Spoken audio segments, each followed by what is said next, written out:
tilẹ̀ jẹ́ o Olúbùkọ́lá lílò ní ẹrù ọpẹ́ rẹ̀ mẹ́ya kan. ọpẹ́ líyẹ kan ní ṣe òkojú wọn ní bá ti rọ́dún. ìlíyẹ lẹ́sìn mọ́rẹ̀ ẹ̀dání tí wọ́n gbẹ̀jẹ̀ o Olúbùkọ́lá lílò ní ẹrù ọpẹ́ rẹ̀ mẹ́ya kan. agbé olúwajà pẹ̀lú rẹ̀ ò ṣe lájùmọ̀ bá ọgbọ́rúkọ rẹ̀ lékè o. òní ìjọ́ kínní oṣù karùn-ún ọdún 2026 ní pé ogójì ọdún géré kí olóríire ọ̀nìrè Olúbùkọ́lá ọ̀yà Ajíṣẹ́gbẹ́dé kò délé ayé o. ìjọ ayọ̀ ló ní òẹ́mẹ̀ adéjọ́ ìbànújẹ́ Olúbùkọ́lá ìjọ òbí rẹ̀ òẹ́mẹ̀ adéjọ́ òbí. Sharon catering and events lábẹ́ òun lè rán mi abẹ́ ò mẹ́mẹ́ ṣàgẹ́dẹ́ á. ìwọ̀ dára lulẹ̀ wọ́dẹ̀ sún láwùjọ wẹ̀mẹ̀ aráyé rẹ̀ lọ́ọ̀lọ́ o.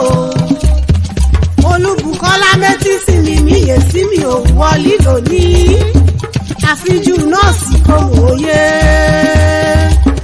èyí Olúwa dára sí mi èyí Olúwa fi mí dára yáyájọ délé bàbá rẹ̀ ọmọ Fámúyídé Erijiyan-Ekiti ti yá o.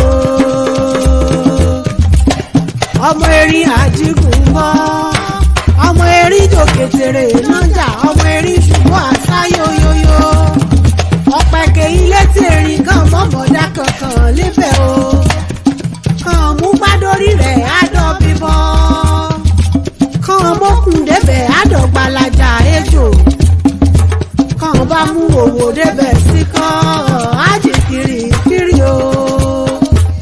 onídé tí erin ké mọ́ọ̀dọ̀ òkè lómíṣàn ìsílúlẹ̀ ọ̀hán kí mo bá dẹ̀ yà sákàwulẹ̀ èyí rẹ̀ ò lákúrẹ́ ọmọ Àkúrẹ́ olóyè mẹ́kùn ayé ìṣàkúrẹ́ kẹ́ mọ̀mọ́ lálá láti mí nínú ọ̀kẹ́ èyí mi Àkúrẹ́ lómi méjì hàn péjèèjì lálá àlàkàn tí pèrí ṣe bẹ́ẹ̀ ó domi ọmọ o.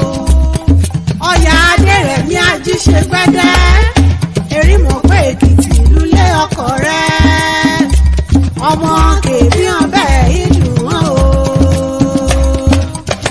Olúbùkọ́lá òwò kú oríire wàá tẹ̀lé pẹ́ nínú àṣẹ òrọ̀rùn ní wẹ́ àṣeṣá wẹ́mẹ̀ arúbí lájò ẹ̀mí rẹ̀ kó ṣogójì ọdún á dẹ̀ ṣọ̀pọ̀ lọ́pọ̀ sí o lọ́rùn.